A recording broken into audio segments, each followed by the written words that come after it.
For the Cavaliers, it got the scoring going. Max Strus for 3. He went 5 for 9 from beyond the arc, leading the team with 17 points. And AC, he was red hot this evening. Yes, he was. When he went through his little tirade there where he was hitting threes and rebounding, that's when the Cavaliers took over the game.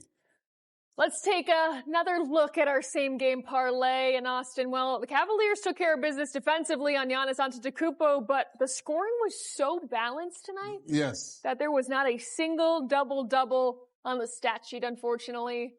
We don't win again. You know, we just double-double. I'd like to get rid of this double-double. All right, we'll keep that in mind for our next parlay because we have not been hitting those double-doubles recently. The season in 25-6 on the road as they take down the Bucks here tonight, 112-100. All 5 starters scored in double figures. Max Strus became the 9th player this season to lead the Cavs in scoring. He finished with 17 points, knocking down 5 triples. He grabbed 9 rebounds and dished out 2 assists as well. AC, how did he set the tone for the team tonight? Oh, definitely. Well, normally he does set the tone just by his energy level. He comes in and he's always moving. He's moving the ball. I mean, he sets the tone for the team pretty much every game. And tonight, he added scoring to his tone setting. And that really changed everything because when he got hot, that's when everything started to go Cavaliers' way. Yeah, you see, he's averaging just shy of 9 points a game this season, but tonight, 17. And he's been very vocal in saying, hey, whatever this team needs of me, that's what I'm here to provide. Obviously, he missed a good chunk of time at the beginning of the season, but how have you seen him assimilate into that starting lineup and really be a missing piece in terms of being the glue guy, doing whatever this group needs? And that's it. Doing whatever the group needs. He's not trying to single out himself or whatever. He just, if we need passing one night, fine. If you need shooting one night, fine. He does it all, whatever the Cavs need on that particular night. Tonight, they needed him to have a good offensive night. Because once he started hitting those shots, it opened up everything. And when things started to open up, that's when everybody else had a chance to participate. Well, let's keep talking about impact players. How about Evan Mobley? He finished with 13 points. He grabbed 7 rebounds, dished out 2 assists. He had 3 steals as well. Austin, we knew Mobley and Allen were going to play a big role in tonight's game. How did he impact this game on both ends of the floor? Well, as he always, he constantly is defending in the basket. He's constantly rolling to the basket. He's been aggressive all season. He started out hitting threes. I mean, to me, he does a little bit of everything, but he is a savant on the defensive end of the floor. Like that particular play there, he didn't jump and got the block. There it is. Evan Mobley, 13.7 rebounds. Jarrett Allen added 11 points, going 5 of 6 from the floor. He grabbed 6 rebounds. He also had 3 steals.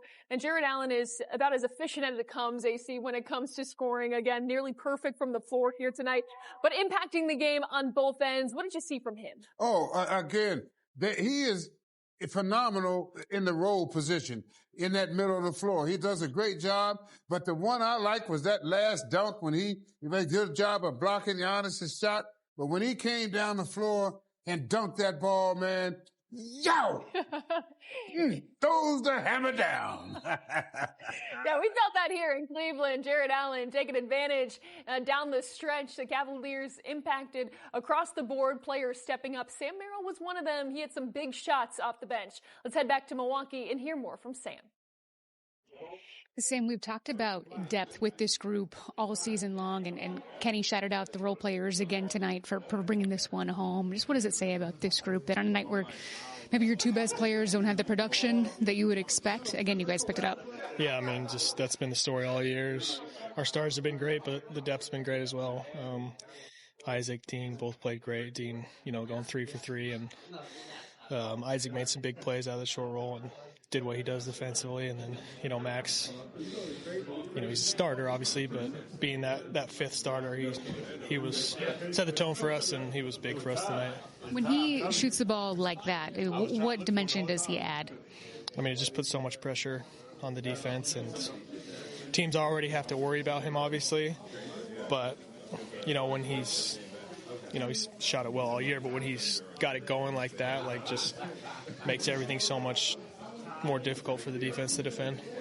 Are you guys even thinking about or caring about the fact that you're on another potentially historic streak? I mean, guys were talking about it tonight, just how it feels like the last 4 or 5 games we haven't played our best, but we're still finding ways to win. I think you have to enjoy this. Don't take it for granted. I think the odds of a regular season like this happening again are pretty low. But, at the same time, like, our sights are set on bigger things. So you enjoy it, but then you move on and try and get better, focusing on what's most important. How do you manage? Wow. Sorry. Here, let's move. No, it's okay. Take your time. How do you manage to avoid any kind of, 3 really long win streaks like this? Any teams do for a letdown at some point. How do you all avoid it?